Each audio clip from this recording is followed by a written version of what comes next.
Infectious diseases specialist at Toronto General Hospital. There we go. You're back. Dr. Bogoch, always good to see you. We know that the weather is really starting to force more people inside. How has the respiratory illness season been progressing? And do you have any idea of what the forecast might be like going forward? Yeah, I mean, if we timestamp the conversation to today, we're not seeing a ton of flu or RSV, and COVID rates are relatively, keyword relatively, lower for this time of year. They're still around. But as always, we know as we move through the winter months, we're going to see a significant rise in all three of those viral infections. We know we're going to see more COVID. We know we're going to see more flu. We know we're going to see more RSV. And we're going to likely start to see those rise throughout the month of December. So, it's been 5 years of COVID. We know what to do at this point in time, hopefully. We've dealt with flu and RSV for millennia, so we also know what to do on those fronts. And it's just a matter of people, especially those at greatest risk, getting their vaccines. We know that there's obviously no mask mandates, but you're going to reduce your risk of getting infections by putting on a mask in crowded indoor settings. And, of course, improving the quality of air can help reduce the risk of indoor transmission as well. Yeah, and I'm sure, even with a lot of holiday parties, it's not really a sexy look to be wearing a mask and sipping a cocktail at the same time. But I guess exercise caution as you will.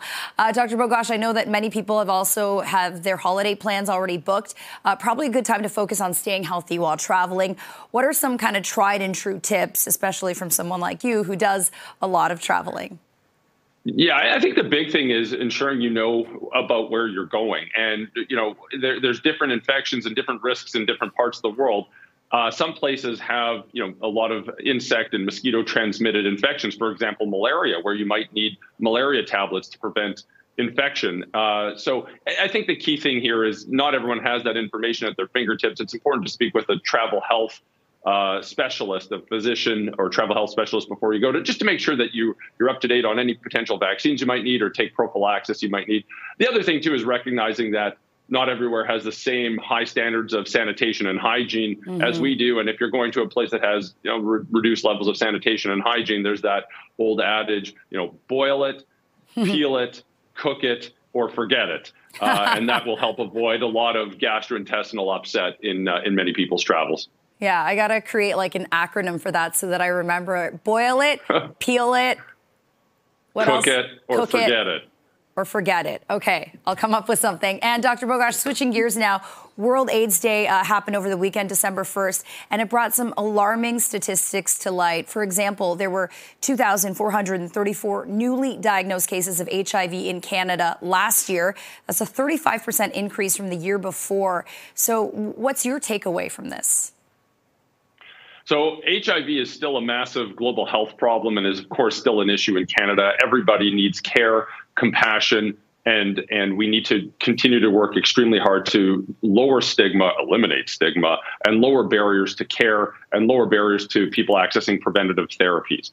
If you dig deep, nuance matters. So what's going into those numbers? And I think we have to be very careful in over-interpreting those numbers. Some of those numbers are real in the sense that there are certainly new diagnoses of HIV in the country and areas where those with risk factors are acquiring new infections. Obviously, that's bad, and we need to work hard to prevent that.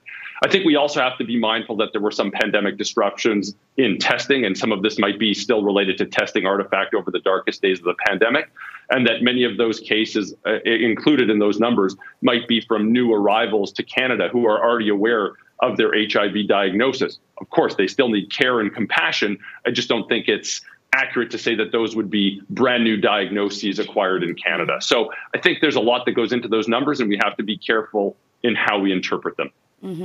Okay, very good.